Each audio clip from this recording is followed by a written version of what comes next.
Wir sind schwache Menschen. Niemand ist stark genug und standhaft genug. Allein. Alles, was allein eine Kraft und Macht hat, das hat alles Allah für sich behalten. Man spricht, wenn jemand etwas patentiert hat für eine Sache, was er selbst gefunden hat oder erfunden hat, das Patent gehört mir, sagt man. Oder jene Firma, diese Firma. Oder Copyright. Was bedeutet das Copyright? Rechte, alles Rechte gehören mir. Ich erhalte mir das vor. Ich behalte mir das Recht vor. Ich behalte mir das vor. Und der Herr, Alleinexistenz, ohne etwas und jemand bedürftig zu sein, Alleinexistenz, Selbstständigkeit,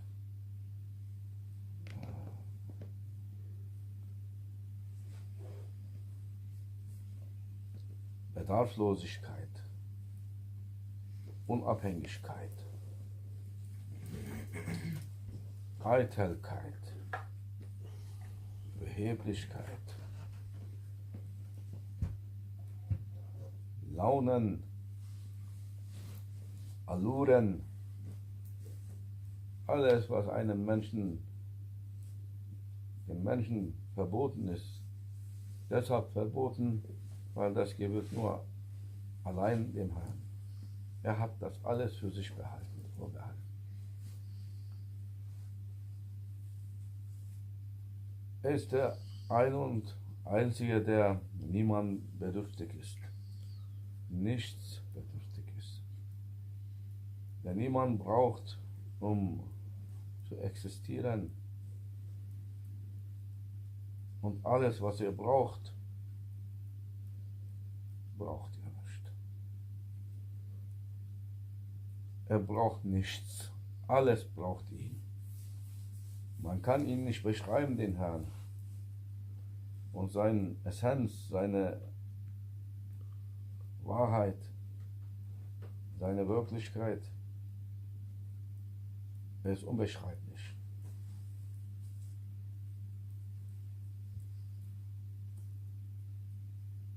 Und wenn er allein der ohne Bedürfnisse ist und nicht abhängig ist von etwas, um zu existieren, um da zu sein, um glücklich zu sein, dann ist wer abhängig und bedürftig? Alles andere außer ihm. Alles andere, was noch da ist, ist bedürftig. Wenn er stark ist, ist das andere schwach. Das ist die Dualität. Das ist Pro-Contra. Nenne ihn, wie du willst. Bezeichne ihn, wie du willst. Definiere ihn, wie du willst. Interpretiere ihn, wie du willst. Es bleibt dabei. Pro-Contra. Er ist der stark ist. Wir sind die schwach sind. Er ist der ohne Bedürfnis ist, jenseits aller Bedürfnisse erhaben, und wir sind bedürftig und ergeben. Ob wir das akzeptieren oder nicht akzeptieren, wir sind ergeben. Es geht darum, dass wir das verstehen. Es geht um Verständnis, dass wir schon ergeben sind. Wir sind nicht frei und niemals werden wir auch frei sein. Wie kann jemand frei sein, wenn er abhängig ist? Wie kann jemand frei sein, wenn er gebunden ist? Wie kann jemand frei sein, wenn er bedürftig ist? Bedürftig, um zu existieren. Bedürftig, jeder Atemzug. Ein Atemzug fehlt uns, wir sind tot. Wir sind an einem Atemzug. Unser Leben hängt an einem einzigen Atemzug. Wenn das nicht uns gegeben wird, und wer gibt uns diesen Atemzug? Wer? Gibt es da, wie viele Flaschen, Sauerstoffflaschen möge es geben, die unsichtbar für uns da sind, erschaffen sind? Sind das Sauerstoffflaschen, die uns am Leben halten? Wer gibt uns den Atem? Die Luft. Die Luft gibt uns den Atem. Na dann soll auch den Toten geben. Warum atmet der Tote nicht? Lass ihn frei in der Luft.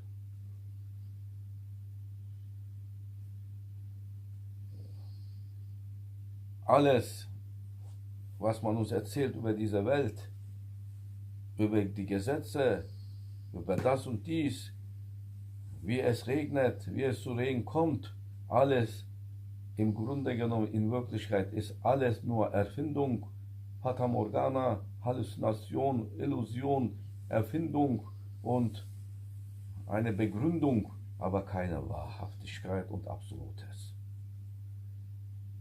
Dann kann ich fragen, mit Logik, wie kann etwas Feinstoffliches wie die Wolken so viel tonnenschwere Regenwasser tragen und plötzlich hier auf uns hier herablassen? Wo kommen die her? Die können mir alles erzählen. Die schwarzen Wolken kommen. Wo kommen sie? Wo tauchen sie wieder plötzlich so auf? Wie? Sie kommen zusammen. Du hast keine Ahnung. Bleib bei deinem Gott und lass das alles andere Naturwissenschaftliche uns. Und dann donnert es. Wer schickt den Donner? Wer schickt Donnerwetter? Wer befehlt dem Wind, dass er wühlt um sich herum? Und dass er sogar wütend sich zeigt. Alles, was er trifft, vernichtet. Wer gibt ihm die Geschwindigkeit? Dem Wind. Wer bringt ihn wieder zur Ruhe? Besänftigt den Wind und legt ihn lahm. Welche Hand? Du kannst für alles einen Grund erfinden, aber wo ist der Beweis? Wie kann etwas Grünes am Baum, ein grünes Blatt, plötzlich hier zu einem halbe Kilo oder 50 Gramm oder 100 Gramm schwere, handfeste Apfel werden? Wenn das kein Wunder ist, wie geht das? Ein grünes Blatt, leicht wie Schmetterling. Und dann plötzlich, am nächsten Tag, wenn du aufwachst, da hängt eine schwere Frucht. Was war das vorher? Wenn man das sagen würde, jemand, der sich nicht auskennt und nie so etwas gesehen hat, das war vorher ein Blatt. Was würde man über diesen sagen hier, der behauptet, das ist jetzt ein Apfel? Ihn verrückt erklären. Weil das ist mit logischem Menschenverstand nicht zu verstehen. Das ist ein Wunder. Alles in der Existenz baut sich auf Wunder, aber wir lassen uns täuschen und hier machen uns etwas vor. Theorie. Alles auf Erde hier baut sich auf Theorie. Es ist nichts Absolutes, es ist nur eine Erfindung, eine Ergründung, eine Begründung der Sache, aber nicht Handfestes. Das ist nicht mit normaler Logik zu erklären, das gibt es nicht, das ist unlogisch. Aber sie versuchen es. Sie versuchen es, dass wir schlucken. Das ist dieser Gesetz und jener Gesetz und dann kommt das, egal, bring mir den Blatt und den Apfel. Und sag mir nochmal, aus diesem Blatt ist Apfel geworden. Wie geht das? Jede Nacht passiert etwas. In der Dunkelheit siehst du nichts. Du bist blind. Was passiert da? Verändert sich, verändert sich, verändert sich, verändert. Eine Hand nimmt das Blatt, gibt was er Angst gibt. Immer tauscht und dann ist das Apfel dafür. Und dann denkst du, das war der Blatt. Ein etwas hier leichtes, fast feinstoffliches wird zu einer 100 Gramm feste, schwere Frucht. Zu einem Kokosnuss. Oh. Aus einem Blatt. Lass mal aus dem Samen den Baum. Es ist alles Wunder. Wir machen uns etwas vor, um nicht zu glauben. Sag einfach, interessiert mich alles nicht, wie das passiert. Es passiert so, erkläre mir nur eins. Wie passiert es? Sei. So ist es. Habe ich verstanden. Es ist die Hand Gottes. Es ist eine Wunderhand. Es ist eine wundervolle Hand. Und das ist eine wundervolle Schöpfung. Er ist ein wundervoller Schöpfer. So, das erklärt alles. Alles andere erklärt nichts. Kannst du alles Naturwissenschaft in den Müll schmeißen. Und wer dagegen etwas zu sagen hat, soll kommen. Und mir nochmal erzählen, wie die Wolken, diese feinstofflichen Wolken, die schweren, tonnenweise Wasser tragen.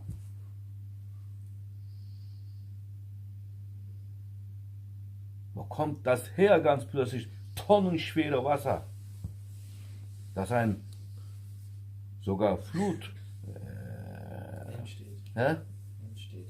entsteht. Schiffe, Häuser zum Ertrinken bringt. Das sind die Wolken, wirklich? Glaube ich dir nicht. Alles, was du mir erzählst, glaube ich nicht. Nur wenn du sagst, sei. Es ist die Macht des Wortes Gottes. Dann glaube ich dir. Wenn du mir sagst, das ist ein Wunderschiff, dann glaube ich dir. Weil das ist logisch. Das ist logisch, wenn man mir sagt, wenn wir von Wunder sprechen, ist für die, die unlogisch sind, unlogisch. Wir wollen Experimente haben, Begründungen haben. Für die, die nichts kapieren wollen, nicht mit Wundervolles umgehen können. Die wollen immer nach etwas suchen, um zu kapieren. Das ist Kleinding. Das ist hier unter unseren Füßen, sagen die Heiligen. Das ist Kleinverständnis. Alles, was diese Welt uns erzählt, ist Kleinverständnis für Hirnlose. Willst du höheres Verständnis haben, dann sag, es ist alles so wundervoll.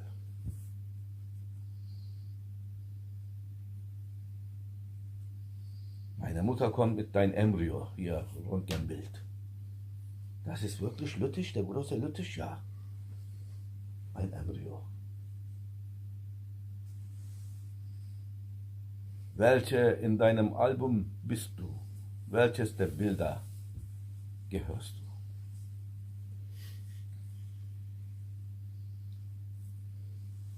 Du bist etwas, ein Album für sich. Du bist aus Bildern. Zeig mir deine Seele. Lass die Bilder, die gehen vergehen. Zeig mir, wer du wirklich bist. Darum geht's. Deshalb erkenne dich selbst, erkenne alles, sagt Allah. Erkenne die Wahrheit. Nur dein wahres Selbst ist unteilbar. Dein Körper, deine Bilder sind teilbar, deshalb Seiten für Seiten veränderst du dich. Die Seele verändert sich nicht. Die Seele, das ist absolut. Deshalb lässt von sich kein Bild machen. Oh, das ist jetzt haben wir es. Warum die Seele unsichtbar ist. Lässt von sich kein Bild machen. Weil wenn wir vom Bild sprechen, dann gibt es auch Bilder. Unterschiedliche. Ein Bild ist eine Reflexion eines Spiegels. Und Spiegelbilder können sich verändern. Das ist ein hohes Thema. Ich weiß auch nicht, was ich da rede. Das ist aber über unsere Dimension hinaus. Sag einfach, es ist so wundervoll. Er ist so wundervoll. Wir sind so wundervoll. Alles ist wundervoll. Hürmetin Habib, Hürmetin Fatiha.